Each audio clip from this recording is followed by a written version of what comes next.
이번 21대 국회 상당히 지각 개원을 했는데 그 배경 법사위원장 자리를 두고 민주당과 통합당이 치열하게 맞섰던 부분이 있습니다. 결국 18개 상임위원회 위원장을 민주당이 모두 가져가면서 이제 일단락이 됐는데 개원 후에도 가장 치열하게 갈등이 빚어지고 있는 곳은 바로 법사위원회인 것 같습니다. 계속 고성이 오가고 있는데 어제는 그 절정에 달했다 이런 얘기가 나왔습니다. 우선 어제 법사위 현장 보고 난 뒤 얘기 나누도록 하겠습니다. 조사권을 부여하면서 진술을 거부하면은 제재를 하게 돼 있단 말이에요, 이 법에. 이거는 헌법과 법률에 정면으로 배치되는 법조항이에요. 검토하라고 했죠, 제가. 예? 대체 토론하는 동안에 검토하라고 했는데 했습니까, 장관님? 그 요구 자체가 우리 법사위가 그동안 얼마나 상원 역할을 해왔는지 이래서 체계작구 심사권을 폐지하라고 국민들이 요구하는 거예요. 대체 토론했으면 소위에 넘겨야 되는 거예요. 아니 지금 국회에서는 다 통과시키라고 하면 이렇게 나가시면 어떡합니까?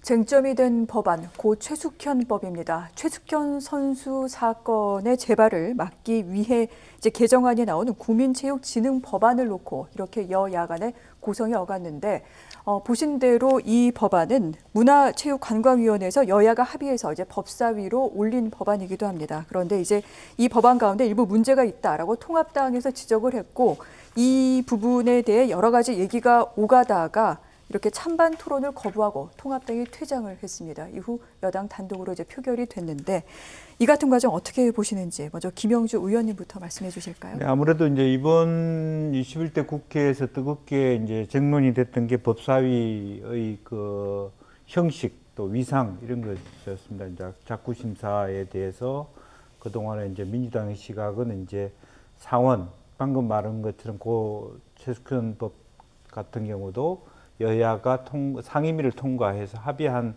법안에 대해서 말하자면 법사위에 올라와서 합의한 내용 전체를 법사위의 어떤 구성원들이 일방적으로 고친다든지 이런 부분에 대한 대립들이 있는 것 같습니다. 그러니까 민주당의 경우에는 대체로 각 상임위가 통과시켜서 논의하고 정리한 것을 그대로 인정해 주자 하는 이제 그런 측면이 있는가 하면 어쨌든 야당에서는 어쨌든 그럼에도 불구하고 헌법적으로 이게 법 체계상의 어떤 갈등이 있는 경우는 좀 더 심사해야 된다라고 하는 부분이고 저는 두 가지 다 말하자면 일리가 있다고 생각이 들어요. 그러니까 그동안에 너무 지나치게 일정 법안에 대해서는 법안의 내용 전반을 아예 법사위가 고쳐서 손을 대려고 하는. 그러니까 지금 김도원 얘기하는 건 좀 일리가 있어요. 이건 전체적으로 법 체계상의 어떤 스포츠 말하자면 센터 자체에서 진술을 하고 진술 거부할 때 강제력을 가지는 것 자체가 너무 막강한 근안이고 이제 헌법 체계도 위반된다라고 하는 것은 저는 일리 있는 법사위 내에서의 토론 주제가 될 수 있다고 보여집니다. 그런데 과거에 간혹 그런 법률적 쟁론 떠나서 아예 내용 자체를 자기 마음대로 법사위원들끼리 전혀 다르게 상임위에서 논의한 것들을 뭐 일방적으로 고쳐버린다든지 이런 경우는 문제가 되었기 때문에 이제 그런 것이 서로 간의 갈등을 빚고 있다 저는 그렇게 생각이 들고 이제 그럼에도 불구하고 어쨌든 그 뭐 민주당이 체계에 자꾸 문제가 없으면 전체 회의에서 의결을 하자라고 한 부분에 대해서 야당이 문제 제기를 하는 것에 대해서 일정 정도 대체 토론이라든지 어떤 소위 구성을 통해서 넘길 필요도 있다고 보여지고 또 실제적으로 국회에서 통과된 법안 중에 한 10%가 사실은 위법하다. 헌법과 갈등을 빚는다는 얘기도 있고 그래서 실제로 오히려 법사위 오기 전에 어떤 하위 상임위에서의 말하자면 전문위원회 심사라든지 또 법제처의 심사나 국회 예산 정책처의 심사의 기능 강화를 통해서 이 문제를 저는 극복해야 된다. 이런 과정이 남아있다라고 보여집니다. 네. 지난주에도 전해드렸습니다만 지난주 본회의 또 오늘 통과된 여러 법 등등은 거의 여당이 독주하다시피 해서 이렇게 본회의까지 상정해 처리하는 과정을 거쳤습니다. 아마 어제 통합당에서 제기했던 문제의식도 여기에 기반한 것이 아닐까 싶기도 한데 소위에서부터 제대로 보지도 못하고 대체 토론, 찬반 토론 이런 것들도 거치지 않은 법안 문제가 있다. 여기에 대해서 이의를 제기한 것 같습니다. 제 같은 통합당의 문제 제기 부분 어떻게 생각하십니까? 사실 근본적인 문제를 가지고 있는 것은 사실입니다. 외국 같은 경우는 우리나라 정도 비교할 것도 없고 인구가 한 1,000만 명 정도 넘는 나라면은 거의 다가 상원하고 하원이 있어가지고 양원 체제입니다. 그렇게 하면은 그 의회에서 충돌이 일어나거나 여야 간의 입장 차이가 다른 것을 조정할 수가 있습니다. 네. 근데 우리는 그게 없는 상태다 보니까 이 법사위원회에서 체계작구심사권이라는 이름으로 해서 진행되는 게 용인된다는 표현이 어떨지 모르겠는데 유지되는 것 같습니다. 그런데 사실 원래 기능하고는 맞지는 않습니다. 원래는 여기 지금 쓰고 있는 용어들이 다 어렵습니다. 체계작구심사권 이러니까 뭐 대체 어떤 건가 이렇게 생각하실 수가 있는데 쉽게 말씀드리면은 원래 기능은 오탈자를 보라는 겁니다. 그거 외에는 법사위에서 손대면 안 되는 거예요. 충분히 소속 상임위원회에서 검토하고 토론 거치고 상정을 한 거기 때문에 네. 그 정도로 거쳐야 되는 겁니다. 그리고 지금 말씀하신 거에서 대체 토론하고 찬반 토론을 한다 그러지 않습니까? 근데 이 대체 토론이라는 것도 그렇습니다. 이게 대체적인 부분을 놓고 다 토론한다는 뜻이거든요. 네. 다 하게 돼 있는 절차입니다. 그래서 이런 부분에서 어떤 그 법사위가 또 다시 한 번 더 진행한다는 거는 옥상옥 차원에서 불합리한 점이 있는 거죠. 네. 다만 이제 아까 말씀드렸던 것처럼 우리 지금 국회 상황이 정상적인 상황이 아니거든요.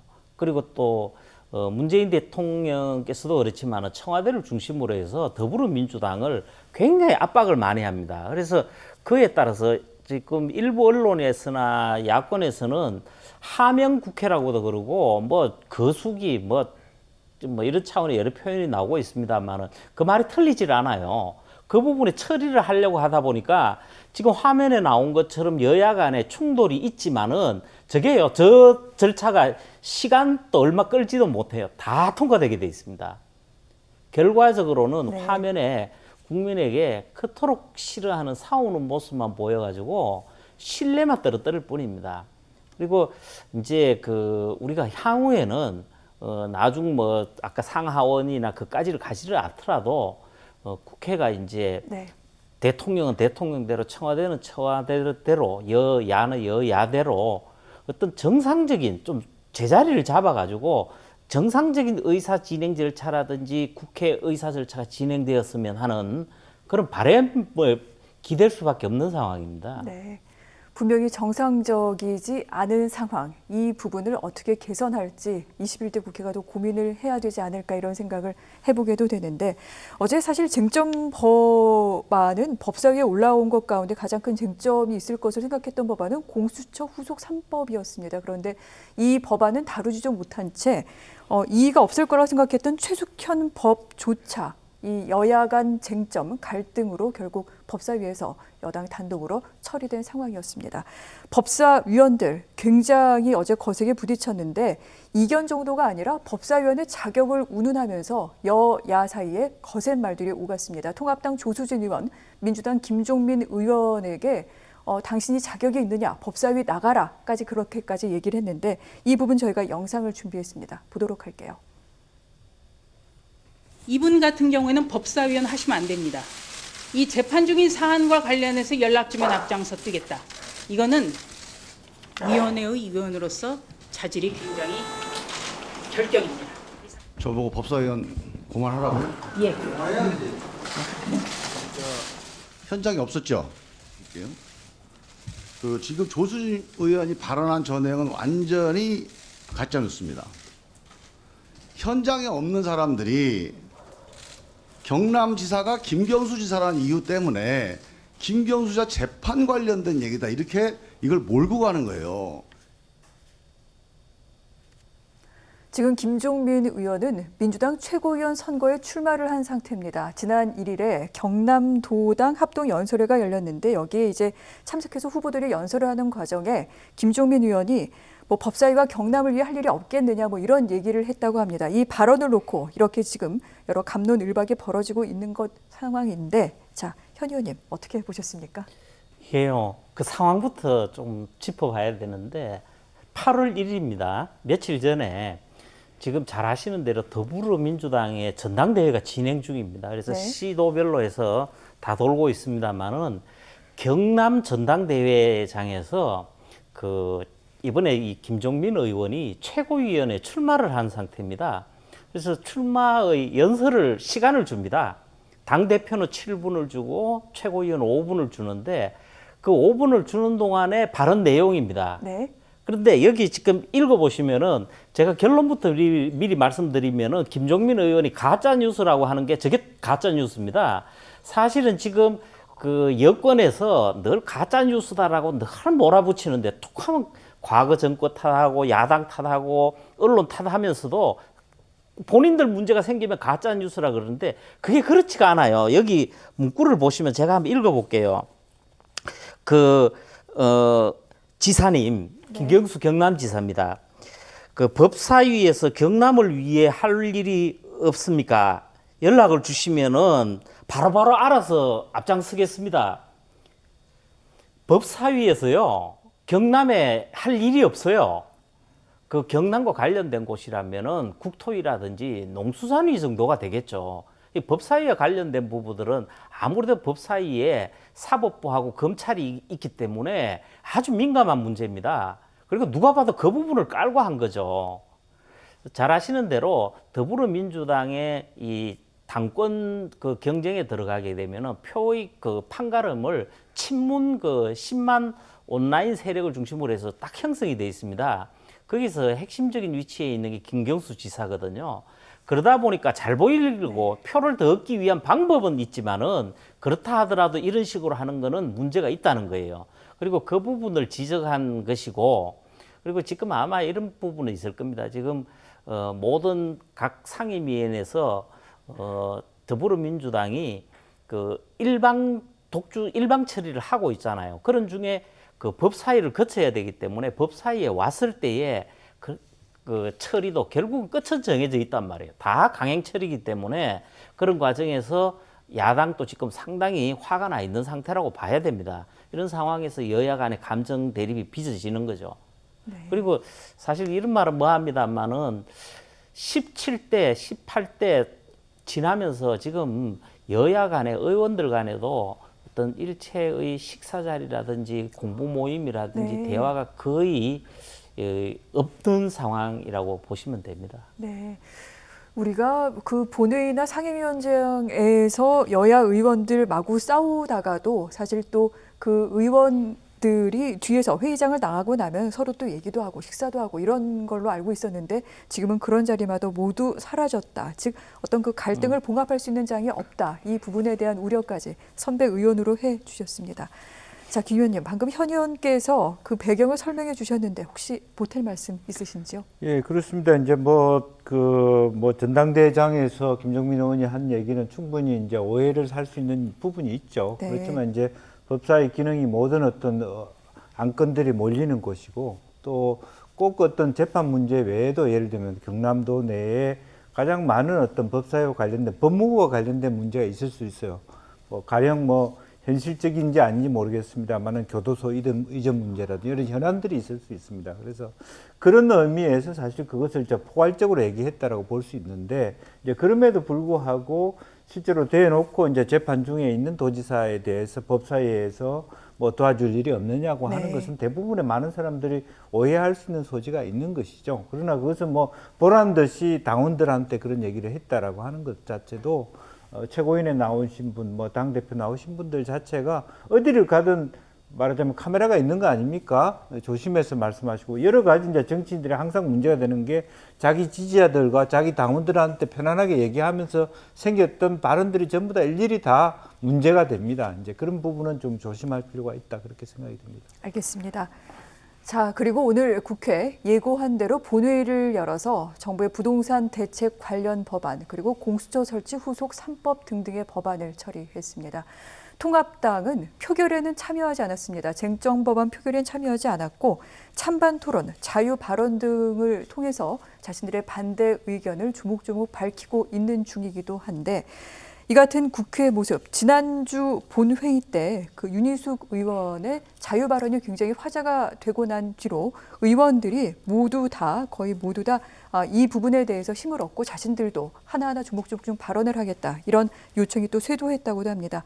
자, 이런 국회 양상 선배 의원으로서 보시기엔 어떠신지 먼저 김 의원님부터 말씀해 주실까요? 우선 뭐 그 많은 사람들이 뭐 레전드 연설이다 이렇게 얘기하는데 사실은 겉으로는 그렇게 보였고 실제적으로 보면 사실은 많은 문제가 있어요. 그러니까 윤희숙 의원이 본인 스스로가 임차인이라고 했는데 그 사실은 맞지만 본인 집이 두 채 있어서 그 중에 한 채를 파신 분이에요. 이제 그렇기 때문에 자기는 집도 없고 그렇게 가난한 사람처럼 보이는 것 자체도 그렇고요. 실제적으로 전세와 월세의 비중이 실제로 보면 2008년 정도는 전세가 많았습니다. 그러나 2016년 정도 됐을 때는 실제로 전세 비중이 30% 정도밖에 안 됩니다. 네. 결과적으로는 박근혜 전 대통령조차도 이제는 전세라는 것은 옛날의 추억으로 잊어달라.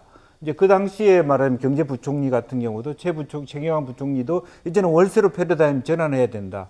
이렇게 월세 정책을 강하게 주장했던 것이 미래통합당입니다. 최근에도 사실은 당에서 말하자면 임대인들을 위한 연합회 공청회를 연 바가 있거든요. 그래서 어느 한 사람이 마치 말하자면 임차인을 대변한 것처럼 얘기를 하지만 실정적인 얘기는 없습니다. 정치적인 얘기고 네. 그나마도 말하자면 그런 식으로 말하자면 꼭 일반적 쟁론이 아니라 그분은 이제 KDI 교수로 하셨기 때문에 합리적으로 여러 가지 임대차 보호법까지 갖고 있는 이번 통과된 법안이 갖고 있는 한계들을 조목조목 차분하게 지적했다는 것은 의미가 있다고 하지만 사실은 그 이상의 의미는 저는 없다고 생각하고 한편으로 보면 더 추가적으로 뭐 그것에 힘을 받아서 많은 분들이 토론한다 하지만 네. 실제적으로 집 한 채 갖고 계신 분들을 찾기도 힘들고 그만큼의 얘기를 하는 분들을 찾기도 힘들다. 이게 아마 현재의 미래통합당의 한계라고 생각이 들고요. 이제 그런 의미에서 물론 하나의 어떤 말하자면 본회의장을 네. 필리버스터라든지 다른 문제 제기를 할 수 있는 장은 됐습니다만은 그것보다 이전에 말하자면 상임위라도 책임지고 위원장으로 맡아서 끝까지 책임이 있는 모습을 보여주는 네. 것이 더 선결 과제다 그렇게 봅니다. 네. 뭐 발언에 대한 뭐 사실 확인 등등이야 저희 언론이 할 일입니다만 여기에 나선 의원들의 진정성이라는 등과 책임감 부분에 대해서 통합당에 대해 좀 아쉽다라는 말씀을 해주신 것 같습니다. 현 의원께서는 어떻게 생각하십니까? 이 사실관계는 정확하게 짚고 가야 되기 때문에 먼저 윤희숙 의원 문제입니다. 네. 윤희숙 의원은 바로 작년에 그 집값이 지금처럼 이렇게 폭등을 하는 상황에서 그 부동산 재산을 전부 신고한 게 4억 9천만 원입니다. 그 두 채가 다 있을 당시에도. 그런데 그 두 채도 다 이제 정리를 해가는 과정이었던 거예요. 하나는 특히 이제 세종시에 있는 집 같은 경우하고 이제 서울시 성북구 도남동에 있는 집인데 그 세종시는 잘 아시는 대로 공공기관 이전하면서 KDI 그러니까 한국경제개발원에 있었기 때문에 거기 가면서 특별 분양을 받았던 건데 그런 부분을 처리를 한 것이고 네. 또 그리고 이번 총선에서 그 서초구 지역구 의원으로 공천을 받은 겁니다. 그래서 서초구에 집을 하나를 얻은 겁니다. 그러다 보니까 이제 임차인과 그 임대인이기도 했던 경험이 있었던 거지만 지금은 임차인이 맞는 거예요. 그리고 그 지난 7월 30일 날 했던 5분 발언 같은 경우는 아마도 그 임차인은 거의 다가 해당될 것이고 임대인이라 하더라도 지금 벌어지고 있는 이 집값하고 전월세 대란을 놓고 상당히 공감을 했을 겁니다. 그래서 그런 부분은 있는 것 같고 지금 국회 차원에서의 지금 벌어지고 있는 모습을 보시면은 아마 그럴 겁니다. 지난번 20대도 국회도 그렇지만은 사실은 그 전에도요. 국회 회기가 끝날 때마다 또 임기가 끝날 때마다 최악의 국회라는 오명을 항상 뒤집어 써왔거든요. 이번 21일 때도 못 피합니다. 제가 볼 때는. 대통령이 불행한 걸 피하려면은 단임제를 중임제로 바꿔야지만 가능하다는 그런 부분이 있듯이 이 국회도요. 지금의 이런 어떤 식물 국회가 되든 동물 국회가 되든 무력화된 모습은 똑같거든요. 이런 걸 바꾸려면 그러면은 네. 국회 자체에 대해서 전반적인 정치 문화에 대한 새로운 접근이 필요합니다. 제가 뭐 한 가지만 말씀을 드리자면은 오늘은 법안 중심으로 많이 이야기를 하고 있기 때문에 그런데 국회의원이요. 이렇게 법을 남발하면 안 돼요. 외국에는 1년에 법안을 몇백 개를 다루질 않습니다. 미국도 몇 개 다루지를 않습니다. 네. 하나의 법안을 통해서 그 의원의 이름을 걸고 명예를 걸고 국민의 생명과 재산을 걸고 하는 겁니다. 그래서 제대로 된 법안을 만들어서 대응을 하면은 되는 겁니다. 그렇게 하면은 국회가 사는 겁니다. 하나만 또 더 덧붙이자면은 네. 국회 전체로는 정당을 중심으로 해서 절대로 대통령에게 하명을 받는다든지 거수기 역할을 하다든지 끌려가서는 안 되는 겁니다. 권력 분립이라는 게, 삼권 분립이라는 게 국회의 존재 이유는 대통령의 견제와 균형이기 때문입니다. 네, 그렇군요. 자, 이제 국회가 어떻게 달라져야 되는지 이 부분에 대한 고민이 좀 실질적으로 있어야 된다. 이 부분까지 짚어드렸습니다. 오늘 아마 이제 국회에서 여러 의원들이 발언을 통해 또 자신들의 의견을 밝힐 것 같은데 국민들의 와닿는 발언은 또 어떤 것들이 있었을까요? 오늘 현재 지금 본회의가 진행 중이기 때문에 그 회의가 끝나고 난 뒤 어떤 발언들이 있었는지 또 있다면 또 알려드릴 내용이 있다면 뉴스 오늘에서 추후 시간을 마련해 전해드리도록 하겠습니다.